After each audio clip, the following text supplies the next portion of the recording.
Welcome back অর্পিতার রান্নাঘরে। High, আমি অর্পিতা। আজকে আমি একটা উচ্ছের রেসিপি দেখাবো, উচ্ছে বা করলা যাই বলুন।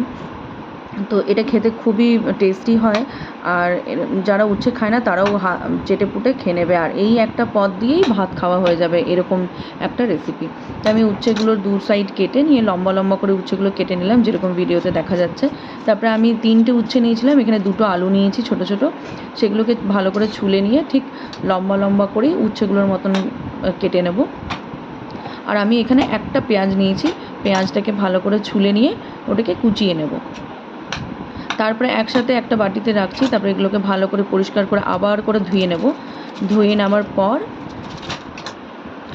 কড়াই চাপাবো।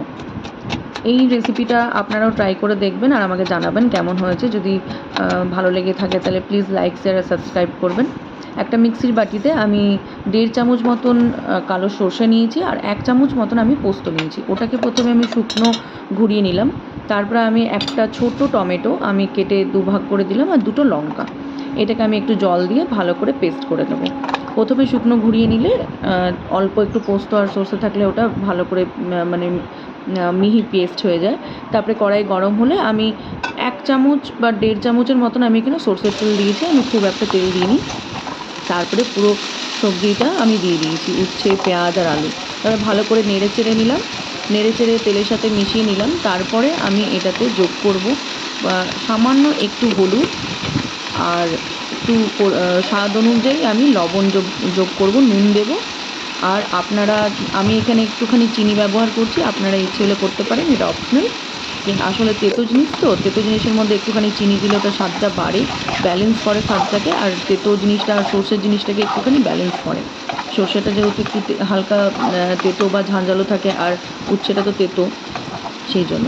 তারপরে ভালো করে মিশিয়ে আমি কিন্তু হাই ফ্লেমেই এটাকে একটুখানি ভেজে নেব, ঢাকা দিয়ে দিয়ে। ঢাকা দিয়ে ভাজলে একটু তাড়াতাড়ি ভাজা আর তাড়াতাড়ি করে নরম হয়ে যাবে। তাড়াতাড়ি মজে এলে সবজিটা, তখন ওটাতে আমি পেস্টটা মিক্স করতে পারবো, আর তাড়াতাড়ি রান্নাটাও হয়ে যাবে ঝটপট। আমি আবার এখানে ফ্লেমটা আমার বাড়ানোই আছে। তারপরে একটু ভেজে নিলাম, একটু ভাজা ভাজা হয়ে যাবার পর একটুখানি সামান্য জল দিলাম। সামান্য জল দিয়ে তারপরে এটাকে একটুখানি মিক্স করে আমি এই ফ্লেমটা লো করে দেবো। দেখলাম আটটু সেদ্ধ হবে আলু আর উচ্ছেটা। তারপরে আমি এখানে যোগ করলাম, আমি সমস্ত পেস্টটা যোগ করিনি, আমি এখানে 3 চামচ বা 4 চামচের মতন আমি সর্ষে আর পোস্তর পেস্টটা যোগ করলাম।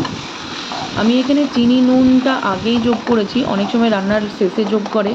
আমি এখানে আগেই করেছি যাতে উচ্ছেটা চিনি আর লবণটা মানে মজে যায় ভালো করে, তার মধ্যে ঢুকতে পারে, সেই জন্যই আমি ওটাকে দিয়ে ভেজে নিয়ে সেদ্ধ করেছি। তারপরে এটাকে আটটু সেদ্ধ হবে, ওই জন্য আমি একটুখানি জল দিয়ে লো ফ্লেমে আমি এটাকে ঢেকে দেবো। আটটু সেদ্ধ হবে, সেই জন্য ভালো করে মিক্স করে ঢেকে দিলাম। তারপরে যখন এটা মাখো মাখো হয়ে যাবে, তারপরে এটা রেডি হয়ে যাবে। তো এই উচ্ছের রেসিপিটা আটটু টানবে, জলটা আটটু টানবে, একটু মাখো মাখো হবে। আর যারা একটুখানি ঝোল ঝোল একটু পছন্দ করেন তারা এরকমই রাখতে পারেন, কিন্তু এটা একটু মাখো মাখো হলে খেতে বেশি টেস্টি হয়। এবার রেডি হয়ে গেছে আমাদের এই উচ্ছের এই রেসিপিটা, উচ্ছে সর্ষে। এটা দেখুন আলুটাও বেশ ভালো সেদ্ধ হয়ে গেছে, আর করলাটাও ভালো সেদ্ধ হয়ে গেছে। তো এই রেসিপিটা রেডি হয়ে গেল। আপনাদের কেমন লাগলো অবশ্যই জানাবেন। আর গরম গরম ভাতের সাথে এই রেসিপি এক পদেই শেষ হয়ে যাবে পুরো ভাত।